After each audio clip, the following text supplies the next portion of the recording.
Hello and welcome to smart learning. আজকে the Hindu এবং অন্যান্য গুরুত্বপূর্ণ নিউজ এডিটোরিয়াল ডিসকাশনে সকলকে স্বাগত। ফার্স্ট পেজে গুরুত্বপূর্ণ নিউজ রয়েছে, inflation still at 5.1% but food price rise. তো মূল্যবৃদ্ধি 5.1% রয়েছে, কিন্তু খাদ্যদ্রব্য তার দাম কিন্তু বেড়ে চলেছে। তো কি বলা রয়েছে দেখব। India's retail inflation রিমেন্ড virtually unchange at 5.09 in February even as food prices raised by consumer surged from 8.3 in January to 8.66, spurred primarily by vegetables, which rose at a 7-month high pace of 30.25%. তো ইনফ্লেশনটা same রয়েছে, unchange রয়েছে রেটটা total, কিন্তু এখানে দেখা যাচ্ছে কি food price, খাদ্যদ্রব্যের দামটা বেড়েছে, বিশেষত ভেজিটেবলসের দাম যেটা বেড়েছে সেটা কিন্তু হিউজ রাইজ দেখা গিয়েছে। তো এখানে যে হিসাবটা হয় এটা মূলত কনজিউমার ফুড প্রাইস ইন্ডেক্স সিএফপিআই, সেটা থেকে আমরা এই হিসাবটা পাই, এবং যেটা আরবান এবং রুরাল দুটো এরিয়াতে কিন্তু আলাদা আলাদা করা হয়, কারণ এখানে দুটোর যে খাদ্যাভ্যাস এবং যে সমস্ত দ্রব্যগুলো থাকে সেটা কিছুটা তফাৎ থাকে, সেজন্য আরবান এবং রুরাল এরিয়ার জন্য আলাদা আলাদা করে করা হয়, পরিমাপ করা হয়।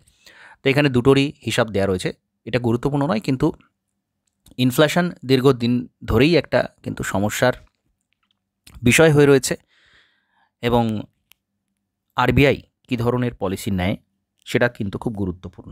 প্রতি 2 মাস অন্তর যে মনিটারি পলিসি আসে, রেপো রেট ইত্যাদি ইত্যাদি রেট সেখানে ফিক্সড করা হয় এই সমস্ত ইনফ্লেশনকে কন্ট্রোলে রাখার জন্যই। তো এটা আমরা ভবিষ্যতে দেখতে পাবো, আরও এই সংক্রান্ত বিভিন্ন ডেভেলপমেন্ট হচ্ছে। এরপর সরাসরি আমরা এডিটোরিয়ালে চলে যাব। গুরুত্বপূর্ণ এডিটোরিয়াল রয়েছে, আ new sense of urbanisation that is dominating. আমাদের আরবানাইজেশন পদ্ধতিটা কিন্তু পরিবর্তিত হয়েছে। বিগত সময়ে যে সমস্ত বিষয়কে ঘিরে শহরায়ন হতো, নগরায়ন হতো, বর্তমান সময়ে সেই নগরায়নটা কিন্তু চেঞ্জেস এসেছে, সেটা নিয়ে এখানে আলোচনা করা হয়েছে। তো বিগত 9 মাসের মধ্যে গুরুত্বপূর্ণ দুটো ঘটনা ঘটেছে। একটা হচ্ছে নতুন পার্লামেন্ট বিল্ডিং, আর একটা হচ্ছে রাম টেম্পল। এই দুটো ইনাগোরেট করেছেন, দুটোই প্রধানমন্ত্রী করেছেন। তো এখানে একটা প্রশ্ন তোলা হয়েছে, does this mean that the elected representative of people can comfortably take over both the roles of democracy and worship? তো যারা ইলেক্টেড রিপ্রেজেন্টেটিভ রয়েছেন, প্রতিনিধি যারা নির্বাচিত হয়ে আসছেন, তারা কি একই সাথে গণতন্ত্র এবং ওয়ারশিপ এই দুটো ভূমিকা তারা নিতে পারেন? Will our future cities be driven by religious as the core and not work industry and modernization has been an essential feature of the last 7 decades of urbanization? তো তাহলে কি ভবিষ্যতে ধর্মীয় শহরগুলোই মূল কেন্দ্রবিন্দুতে থাকবে, নাকি শহরায়ন ইন্ডাস্ট্রিয়ালাইজেশন, শিল্পায়ন, মডার্নাইজেশন এইগুলো বেশি গুরুত্ব থাকবে? কোনটা থাকবে সেটা নিয়ে আলোচনাটা করা হয়েছে। এবং 85,000 কোটি টাকা খরচ করা হয়েছে কিন্তু অযোধ্যাকে রিবিল্ড করার জন্য, নতুন করে সেখানে তৈরি করার জন্য। Will religious cities be the new paradigm of urban development in India? Religious city শহরগুলো কি নতুন করে আবার এই প্যারাডিম শিফটটা আমরা দেখতে পাচ্ছি তৈরি হচ্ছে, সেটা কি হতে চলেছে সেটাই প্রশ্ন করা হচ্ছে। Colonial versus new cities. তো কলোনিয়াল সিটিতে কী হতো? মেট্রোস আর colonial cities according to the current discourse, and new cities such as Ayodhya, Kashi and Pushkar must be built. Colonial cities were meant for transport of good, taxation and then sending them by ship. তো পুরাতন সময়ে, colonial সময়ে এই transport ইত্যাদি ইত্যাদি, taxation এই সমস্তকে ঘিরে শহরগুলো তৈরি হতো। Cities also bring an element of modernism, not just in architecture but also the entire gamut of culture, literature, human behavior and the like. তো শহরগুলো কিন্তু মডার্নিজম, আধুনিকতার একটা প্রাণকেন্দ্র, শুধুমাত্র আর্কিটেকচারাল দিকে নয়, কালচারাল দিকে, শিক্ষাগত এবং মানব ব্যবহার ইত্যাদি ইত্যাদি সমস্ত দিকে সেখানে কিন্তু মডার্নাইজেশনের বিষয়টা বয়ে আনে। Innovative design, modernist features brought by Le Corbusier and the influence of Habib Rahman, who was brought in by Jawaharlal Nehru to design some of the important buildings in the national capital, laid an emphasis on modern technology, mass production of technology, and material to design the manufacture high quality cheap goods at accessible to many. তো এখানে বলা হয়েছে লি কার্বুজার একটা গুরুত্বপূর্ণ কিন্তু architecture ছিলেন এবং হাবিব রহমান তিনিও ছিলেন। লি কার্বুজার চণ্ডীগড় শহরের যে নকশাটা করেছিলেন এবং আরও অনেক গুরুত্বপূর্ণ আর্কিটেকচারাল ওয়ার্ক তিনি করেছেন। তো যাই হোক, তা সেখানে মডার্নাইজেশনের একটা ব্যাপার ছিল, তাদেরকে আনা হয়েছিল এই কারণে স্বাধীনতার পরে পরে। The current phase, a new sense of urbanisation is dominating. নতুন ধরনের আরবানাইজেশন ডমিনেট করছে। And the old understanding the cities are consider to be centre of enlightenment, workplace and habitat is being challenge. Cities should not just be centers of workplace, but also center of yatra, pilgrim, and so on. Thus, we find big corporate also landing in a small town such as Ajodhya and investing heavily in its infrastructure. তো এই যে পরিবর্তনটা, এখানে সেই পরিবর্তনটা নিয়েই আলোচনা করা হয়েছে যে রিলিজিয়াস যে সমস্ত সেন্টার আছে সেগুলো কিন্তু বেশি গুরুত্ব পাচ্ছে এবং সেখানে ইনভেস্ট করতে দেখা যাচ্ছে বিভিন্ন যারা কর্পোরেট সংস্থা তারা কিন্তু সেখানে ইনভেস্ট করতে আসছেন। অর্থাৎ আগামী দিনে আমরা দেখতে পাবো এই ধরনের আরও ডেভেলপমেন্ট বিভিন্ন শহরকে, ছোট ছোট শহরকে কেন্দ্র করে হচ্ছে। শহরের উন্নয়নের যে সংজ্ঞা, যে দিক, সেটা পাল্টে যাচ্ছে। It seems to indicate that the goal of Indian government is to be a modern nation sitting on an ancient seat and try to reverse the separation of religion from politics to signal religion to be a social phenomena rather than a private one. তো religion বিষয়টা পলিটিক্সের মধ্যে চলে আসছে এবং এটাকে একটা ব্যক্তিগত বিষয় হিসেবে না দেখে একটা সামাজিক বিষয় হিসেবে তুলে ধরা হচ্ছে। তো এই পরিবর্তনগুলো খুব গুরুত্বপূর্ণ এবং গুরুত্বপূর্ণ এই যে থটগুলো আমরা এখান থেকে সংগ্রহ করি বিভিন্ন জায়গাতে, বিভিন্ন লেখাতে ব্যবহার করতে পারি বা ইন্টারভিউতে কিন্তু এই ধরনের প্রশ্ন সরাসরি করা হতে পারে। তো এই সমস্ত বিষয়গুলো আমাদের একটু জেনে রাখতে হবে। এবার খুব গুরুত্বপূর্ণ একটা আর্টিকেল রয়েছে, খেলো India perfect present bright future. তো খেলো ইন্ডিয়া শুরুর পর থেকে ভারতবর্ষে কী কী ডেভেলপমেন্ট হয়েছে, খেলার দিক থেকে কী কী ডেভেলপমেন্ট হয়েছে সেটা এখানে বলা রয়েছে, গুরুত্বপূর্ণ। The government has been adding new faith to the Khelo India campaign to terms both technical and demographic diversity. The Khelo India mission has been the cornerstone of Prime Minister Narendra Modi's vision of a nation oozing with energy. India is a young country, 65% of the population is below 35 years. Sports is arguably the ideal glue to bring everyone together. তো এটা একটা গুরুত্বপূর্ণ বিষয়। আমাদের 65% জনগণই 35 বছরের নিচে রয়েছে। তো এটা একটা গুরুত্বপূর্ণ তথ্য, এটাকে আমরা বিভিন্ন জায়গায় ব্যবহার করতে পারি। এবং মূল যে বিষয়টা, খেলো ইন্ডিয়ার ফলে কি পরিবর্তন এসেছে। The Khelo India mission has contributed significantly two India's glorious movement in international event including the Olympic, world championship, Asian game, Commonwealth game since 2018.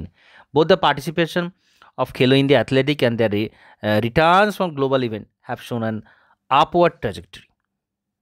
তো যারা খেলো ইন্ডিয়াতে পার্টিসিপেট করছে তারাই আন্তর্জাতিক ক্ষেত্রেও পার্টিসিপেট করছে এবং তাদের যে সাকসেস রেট সেটা বেড়ে গেছে। In 2022, 495 Khelo India athletes won 312 medal with close to 63% the athletes returning with a medal. তো এত 495 জন খেলো ইন্ডিয়া অ্যাথলেটিক, তারা 312টা মেডেল জিতেছে, যেটা যথেষ্ট ভালো সাফল্য। In 2018, 92 athlete won 82 medal. তো যেটা 2018তে ছিল মাত্র 92 অ্যাথলিট, তারা 82টা মেডেল পাচ্ছে। তো এখানে এই যে পরিবর্তনটা, এই যে 4 বছরের মধ্যে এই যে হিউজ একটা পরিবর্তন হয়েছে সেটা এখানে তুলে ধরা হয়েছে, এটা গুরুত্বপূর্ণ বিষয়। Several sports person have taken up coaching as a career. Our system board to top coaches who keep producing result. In December 2022, many of them were promoted to high performance coaches in the Sport Authority of India training centers and national centers of excellence. তো এই তথ্যগুলো আমরা ব্যবহার করতে পারি। The ratio of men versus women athletes in the Khelo India game this season was almost 50-50%. The Amrita Khelo India Women's League featured 70 disciplines. তো এখানেও একটা খুব গুরুত্বপূর্ণ বিষয়, মহিলাদের পার্টিসিপেশন রেট কিন্তু অনেকটাই ভালো, পুরুষদের সাথে তাদের কিন্তু প্রায় সমান সমান তাদের কিন্তু রিপ্রেজেন্টেশন এখানে রয়েছে, এটাও একটা ভালো দিক, গুরুত্বপূর্ণ দিক। More than 3,000 women athletes had participated in more than 520 competition in 21 sport discipline. এটা একটা গুরুত্বপূর্ণ তথ্য। তো এগুলো আমরা বিভিন্ন জায়গাতে ব্যবহার করতে পারি, বিভিন্ন লেখার মধ্যে ব্যবহার করতে পারি। তো এবার আমরা বাংলা নিউজ এডিটোরিয়ালে চলে যাব। তো আমরা জানি সিএ লাগু হয়েছে, নাগরিকত্ব যাবে না দাবি স্বরাষ্ট্র মন্ত্রকের। নাগরিকত্ব সংশোধন আইন কার্যকর হওয়ার ঘোষণার পর থেকে সরগরম রাজ্য রাজনীতি ইত্যাদি ইত্যাদি বিষয়। সিএ এত কি, কেন এত বছরের চাহিদা? সিএ হচ্ছে 1955 সালে নাগরিকত্ব আইনের সংশোধন, যেটা এর আগের দিনও আলোচনা করেছি আমাদের আর্টিকেল 11, সেখানে বলা রয়েছে যে পার্লামেন্ট কিন্তু নিয়ম তৈরি করবে নাগরিকত্ব কাদের থাকবে কাদের চলে যাবে সেই বিষয়ে। তো সেটা আমাদের কনস্টিটিউশন আর্টিকেল 11-তে বলা রয়েছে এবং সেই অনুযায়ী 1955 সালে একটা সিটিজেনশিপ অ্যাক্ট নিয়ে আসা হয়, কারা নাগরিকত্ব পাবে, কীভাবে চলে যাবে ইত্যাদি ইত্যাদি। তো সেইটা বিভিন্নবার সংশোধন হয়ে লাস্ট 2019-এ সংশোধনটা হয়েছে এবং সেটাই সংশোধন অনুযায়ী 2014 সালের 31শে ডিসেম্বরের মধ্যে বাংলাদেশ, পাকিস্তান, আফগানিস্তানের মতো দেশ থেকে যে সমস্ত অমুসলিম অর্থাৎ হিন্দু, শিখ, খ্রিস্টান, বৌদ্ধ, জৈন, পার্সি ধর্মীয় অত্যাচারের কারণে দেশে আশ্রয় নিয়েছেন তাদের নথি শর্ত মিলিয়ে নাগরিকত্বের শংসাপত্র দেবে ভারত। এটা একটা বিষয়।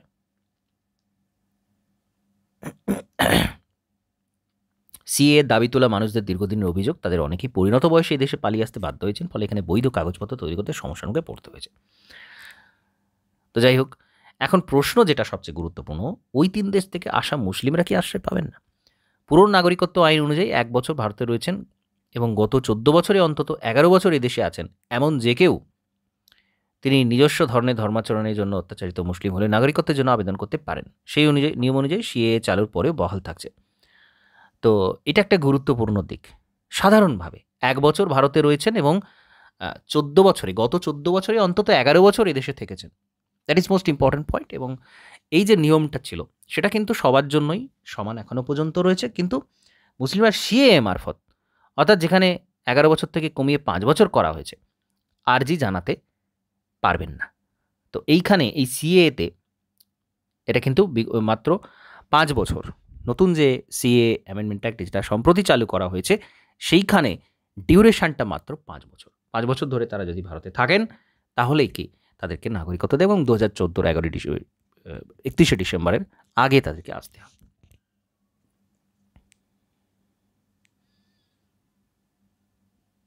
যাদের সিএ চাইছেন, যারা যেমন উতীয় সম্প্রদায়ের কেউ তাদের ভোটার কার্ড, আধার কার্ড আছে, তা সত্ত্বেও সিএ কেন চান? ভোটার কার্ড বা আধার কার্ড থাকা সত্ত্বেও অনেকে পরিষেবা পাওয়ার জন্য জন্মস্থান উল্লেখ করতে হয়, পাসপোর্ট, ভিসা পাওয়ার জন্য জন্মস্থান উল্লেখ করতে হয়। সেক্ষেত্রে প্রতিবেশী দেশের ঠিকানা দেওয়া হলে সমস্যায় পড়তে হয়। ভিন রাজ্যের কাজে যাওয়ার ক্ষেত্রে শুরু করে যে কোনো ক্ষেত্রে জন্মের প্রমাণপত্র দাখিল করতে গেলে একই সমস্যা হয়। তো সেই সমস্যা মেটাবে সিএ। এটা খুব গুরুত্বপূর্ণ একটা বিষয় এবং এখানে আলোচনাটা খুব গুরুত্বপূর্ণ আলোচনা, সুন্দর আলোচনা একটা রয়েছে। যাই হোক, আমরা অন্যান্য নিউজে চলে যাব।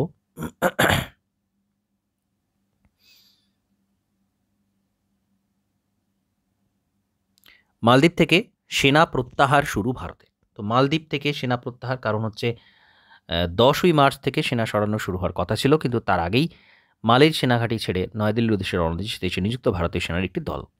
ইতিমধ্যে 25 জন সেনা মালের মাটি ছেড়েছেন, যদিও দুই দেশের তরফে নিয়ে কোনো আনুষ্ঠানিক বিবৃতি দেওয়া হয়নি। ইন্ডিয়া গ্লো স্লোগান দিয়ে গত সেপ্টেম্বরে ক্ষমতায় এসেছিলেন চীনপন্থী মোহাম্মদ মইজু। ক্ষমতায় আসার পরে দিল্লি মালের মধ্যে সম্পর্কের অবনতি শুরু হয় ইত্যাদি ইত্যাদি এখানে বলা রয়েছে। মোহাম্মদ মইজু এবং মালদ্বীপের গুরুত্বপূর্ণ যে সমস্ত বিষয় সেখান থেকে প্রশ্ন হতে পারে।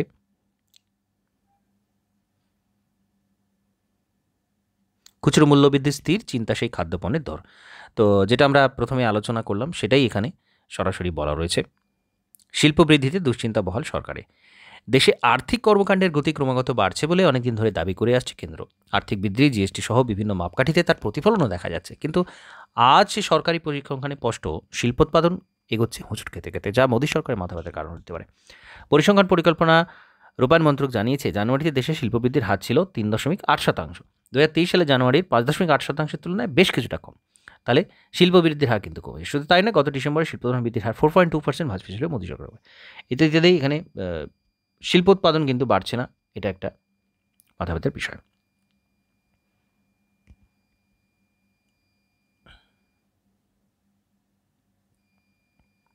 চাষিদের আয় কি দ্বিগুণ? হিসাব কষার তথ্যই নেই।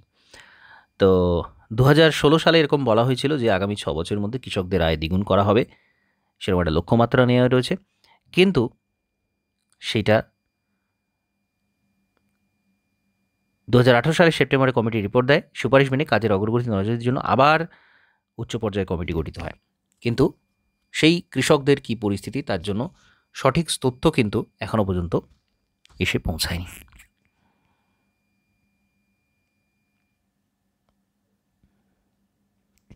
বাংলা পেল আরও একটি বন্দে ভারত, এটা গুরুত্বপূর্ণ। আরও একটি বন্দে ভারত এক্সপ্রেস ছিল বাংলা রাজ্যের ভাগে, এই নিয়ে 6টি সেমি হাই স্পিড ট্রেন এলো। ভিডিও কনফারেন্সের মাধ্যমে এর উদ্বোধন করা হয়েছে নিউ জলপাইগুড়ি থেকে পাটনার মধ্যে। এটুকু জানলেই যত। বাংলা এডিটোরিয়ালে সেরকম গুরুত্বপূর্ণ কিছু নেই, তাই আজকের নিউজ এবং এডিটোরিয়াল ডিসকাশন এখানে কমপ্লিট করছি। নমস্কার, ধন্যবাদ।